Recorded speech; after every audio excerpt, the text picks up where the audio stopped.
जय माता दी। आप सभी का आपके अपने चैनल ज्योतिष बाई कमला पांडे में हार्दिक स्वागत है। आप सभी की डिमांड के आधार पर आज चर्चा करेंगे। कई लोगों ने पूछा कि घर पे लड्डू गोपाल रखते हैं तो जब हम कहीं जाते हैं तो क्या करें और किस तरह से लड्डू गोपाल की सेवा करनी चाहिए, क्या लड्डू गोपाल घर में रखने चाहिए या नहीं रखने चाहिए, इन सभी की चर्चा हम इस वीडियो में संक्षेप में करेंगे। क्योंकि भगवान के विषय में कुछ कहना बहुत ही मुश्किल होता है, उनकी महिमा अनंत है। फिर भी संक्षेप में जितनी जानकारी गुरुजनों से मिली है उसकी चर्चा हम यहाँ पर करेंगे। लड्डू गोपाल को घर में रखना बहुत ही शुभ होता है। अगर आप हर दिन लड्डू गोपाल का दूध से, कच्चे दूध से और पंचामृत से अभिषेक करते हैं तो इससे आपके घर में सुख शांति तो होती ही होती है, साथ ही आपकी संतान की तरक्की होती है। अगर संतान प्राप्ति में बाधाएं हैं तो वो दूर होती हैं। आप अगर उन्हें भगवान के भाव से ना रख करके एक मातृत्व के भाव से, यानी कि एक शिशु मान करके अगर आप उन्हें रखते हैं तो आपको विशेष फल मिलता है।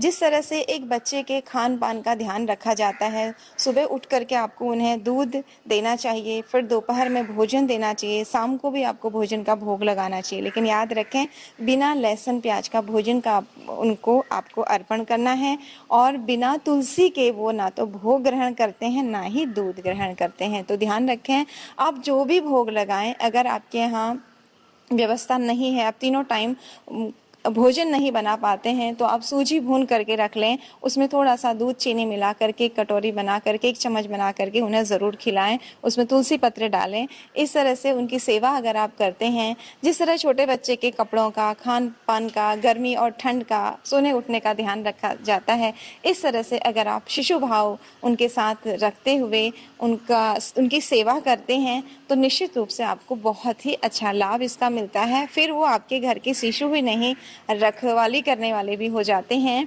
और जब भी आप कहीं जाएं तो उन्हें बंद करके ना जाएं। जैसे आप हफ्ते भर के लिए कहीं जा रहे हैं, घूमने जा रहे हैं, कहीं शादी में जा रहे हैं, तो ऐसा ना करें उस समय कि आप उन्हें घर में ताला बंद करके चले जाएं, क्योंकि आपने उन्हें भाव से रखा है। कई लोग ऐसा करते हैं, अपना अपना भाव है, लेकिन जो भाव हमें सही लगा, जिसके अच्छे रिजल्ट देखे हैं, उसी की आपके साथ चर्चा कर रहे हैं। अगर लड्डू गोपाल घर में रखे हैं, सेवा करते हैं, तो नॉनवेज घर में कदापि ना बनाएं भूल करके भी। अगर आप ऐसा नहीं कर सकते हैं, नियमों का पालन नहीं कर सकते हैं, तो आपको लड्डू गोपाल नहीं रखने चाहिए। आपको केवल फोटो रखते हैं तो चलता है, लेकिन मूर्ति में जब भी आप उनका विग्रह रखते हैं तो वहाँ आपको विशेष स्नान भोग की ज़रूरत होती है, धूप दीप के साथ साथ।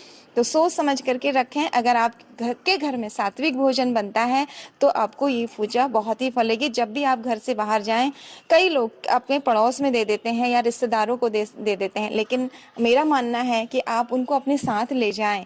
जहाँ जैसे आप रहेंगे, स्वच्छ रूप से शुद्ध भोजन उन्हें दें। आप घर से कुछ मीठा, कुछ नमकीन, शक्कर पारे, नमक पारे, कुछ लड्डू, कुरमुरे, चने, ऐसी चीज़ उनके लिए ले जाएं और सुबह शाम उनको तुलसी डाल करके, घर से सूखी तुलसी भी चलेगी आपको, वो डाल करके उसमें आप उन्हें समय समय पर जहाँ भी आप रहेंगे वहाँ भोग लगाएं। इस तरह से आप उनको अपने साथ ले जाएं। किसी भी आप ऐसे जाली वाली टोकरी में ले जाएं जिसमें हल्के से छेद हो। ठंड गर्मी का ध्यान रखें, लेकिन भूल करके भी चतुर्मास में आप उन्हें घर से कहीं ना ले जाएं। और अगर आप कहीं जा रहे हैं चतुर्मास में, तो घर पे कोई उनकी सेवा के लिए होना चाहिए, क्योंकि चातुर्मास में योगी जन भी इधर उधर नहीं जाते हैं, एक जगह पर बैठकर तप करते हैं। इसके अलावा पूरे वर्ष भर में अगर आप कहीं जाते हैं, निश्चित रूप से आप उन्हें अपने साथ ले जाएं और जिस तरह से आप अपने बच्चों की देखरेख करते हैं इधर उधर जा करके, इसी तरह से उनका भी सेवा करें।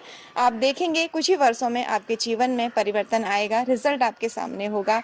यकीन मानिए, विश्वास के साथ चीज़ों को करिए, निश्चित रूप से आपके जीवन में परिवर्तन होगा। आज्ञा दीजिए, अगले वीडियो में फिर मिलेंगे नए जानकारी के साथ। हरे कृष्ण कृष्ण कृष्ण हरे हरे, हरे राम राम राम हरे हरे। जय माता दी।